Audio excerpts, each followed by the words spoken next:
the Greeks in the Old Testament are Israelites.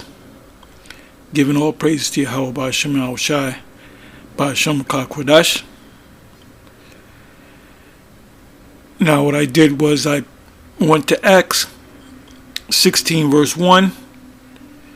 Matter of fact, let me come back so I can read it.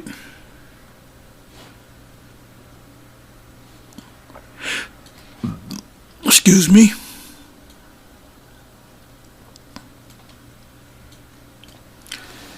It says,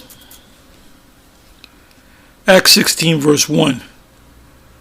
Then came he to Derbe and Lystra, and behold, a certain disciple was there named Timotheus, the son of a certain woman, which was a Jewess, meaning she was of the tribe of Judah, and believed, but his father was a Greek. So if you don't understand the scriptures, you automatically picture in your mind a Greek person, a Greek man, a so-called white person, an Edomite, which that's not the case. Now the reason why I'm doing this is because I just got finished watching some of a video that Apostle Orion Lab had put up, and I believe the name of the video is The Greeks. So I said I wanted to put my little take on it, my little spin on it through the scriptures. Not my spin, but the scriptures, but I'm going to put it in my words. When we read this scripture right here, this verse, we know that it's referring to an Israelite that didn't identify himself with an Israelite. He was a man of color, woolly hair. He was a so-called Negro of one of the tribes, and he fell in love, or she fell in love. They fell in love with each other, of this woman, which is spoken of in the scriptures. She was raised up by her grandmother. I believe the name was Louise, if I'm not mistaken, and Paul had mentioned the grandmother and the mother of Timotheus. So there's no way in hell you're going to have an Israelite that grew up as an Israelite marry an Edomite.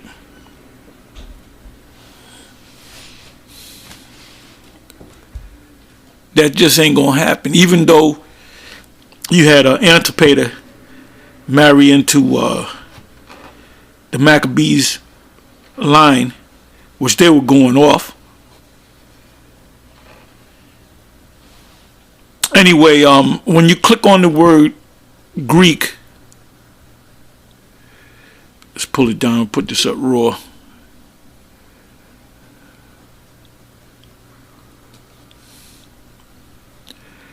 Which is G 1672.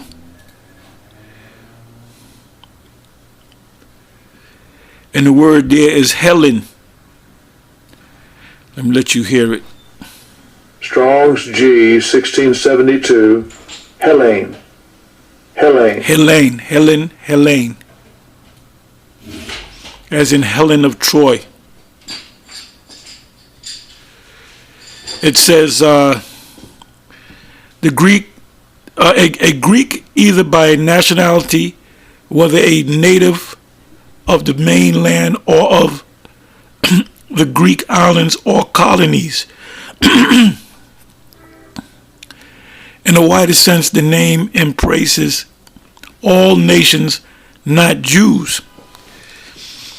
So Timotheus' father would be considered a non-Jew because either himself or his parents gave up the fact that they were Israelites, and his line could have gone back to the time of Antiochus Epiphanes, where it was ordered for them not to be a Jew, meaning not to circumcise their sons their sons and dress in the Greekest fashion, wear a hat, join the military, go to the place of exercise, which they call today the gym, the gymnos, which means naked. So it doesn't go into the background of this individual, the father of Timotheus, but most likely that's why he didn't accept the fact that he was an Israelite, even though he was in love with a woman that was an Israelite. It says in the widest sense, the name embraces all nations, not Jews, meaning any of the other tribes or any of the Jews that did not look at themselves as being Jews, Gentiles. All throughout the New Testament, when it speaks about the Gentiles or the Greeks receiving salvation, perfect example, and it's probably in this list here, I know it's in this list, is Galatians 3 verse 28. Speaks about the Jews or the tribe of Judah or Yahweh, and then it speaks about the Greeks. Well, those Greeks were Israelites that didn't know that they were Israelites. And learning the Greek, let me read on. And learning of the Greeks, their own, the primary reference is to a difference of religion and worship. Let me read that again. In a wider sense, the name embraces all nations, not Jews, that made their language, custom, and learning of the Greek their own. So this is what Timothy's father did. Through his parents and his parents' parents and his parents' parents' parents, probably going back during the time of the Maccabees and the Antiochus Epiphanes. Now there's a difference between the term Hellen and Hellenistas. Hellenistas means Israelites that were born in Greece or Egypt or outside of Israel that believe that they're Israelites, but they were not born in the homeland, so to speak.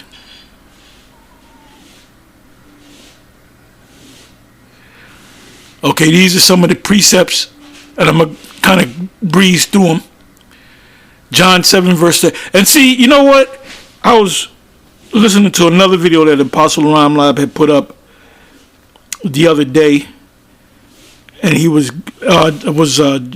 John the Baptist fell out the truth, and he was getting on to Zariac and ISUPK, and he kind of got mad and said, this is nonsense, teaching some of the teaching that John fell out the truth. And then he had mentioned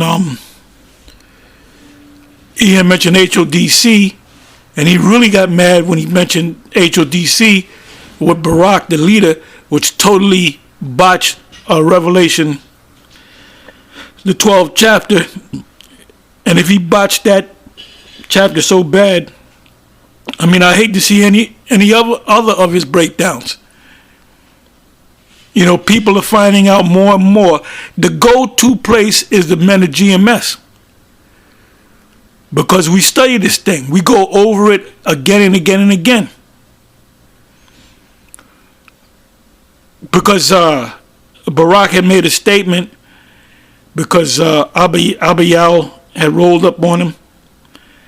And he said, yeah, man, Nathaniel teaches that the wild olive tree are Israelites. They're not Israelites. Well, you don't study. You haven't updated your information.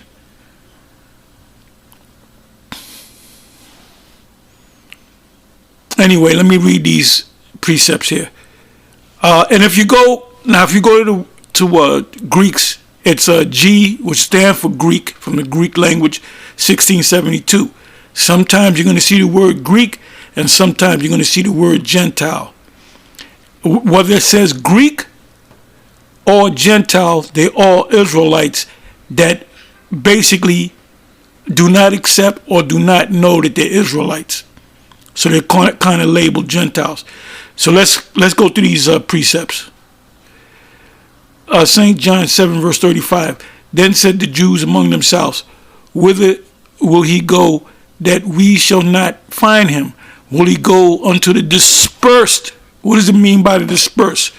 The Israelites that were scattered among the Gentiles, which are the other nations, and teach the Gentiles. So is he going to go among the dispersed of Israel? He's going to see an Israelite, but he's going to see a Gentile next to him, and he said, oh, no, I'm going to teach you. No, the Gentiles is referring to G 1672, Israelite foreigners, and you had other Israelites that were dispersed among the Israelite foreigners and the other nations. And teach the Gentiles. Gentiles meaning Israelites that didn't know that they were Israelites.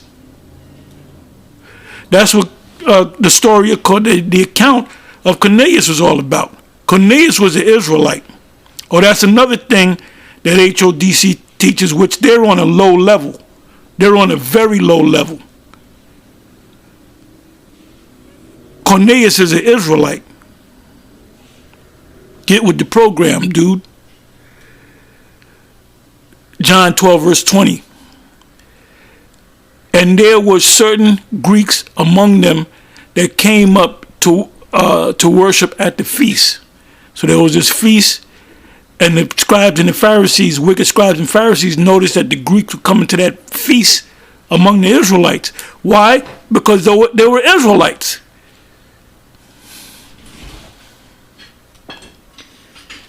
Acts 14:1. And it came to pass in Iconium that they went both together into the synagogue of the Jews, and so spake that a great multitude both of Jews and also of Greeks believed. So were these Edomites that believed? No, these were Israelites that were being labeled Greeks or Gentiles. This is not hard. And you got to read the whole chapter, Acts the 14th chapter, Acts the 13th chapter, Acts 16:1. We just read that about Timothy's father being a Greek meaning he was an Israelite that did not know or did not accept the fact that he was an Israelite.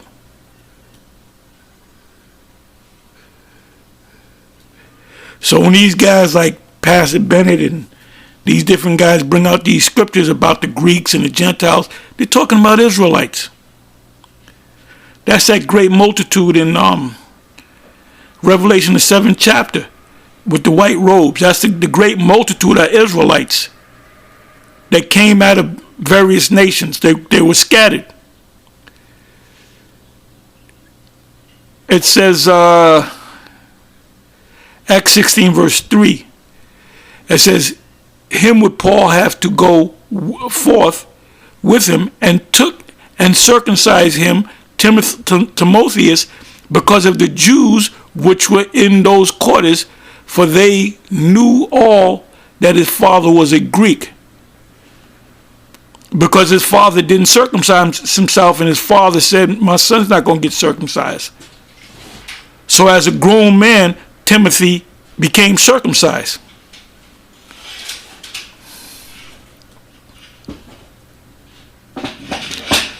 Timothy's mother was not the authority in the house.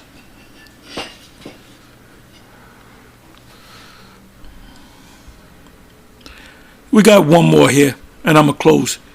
It says, and some of them believed and consorted with Paul and Silas, and of the devout Greeks, a great multitude, and of the chief women, not a few. And that's another good scripture chapter, Acts 17 chapter. The men of Athens that he met were Israelites. Anyway, with that, I'm going to say shalom.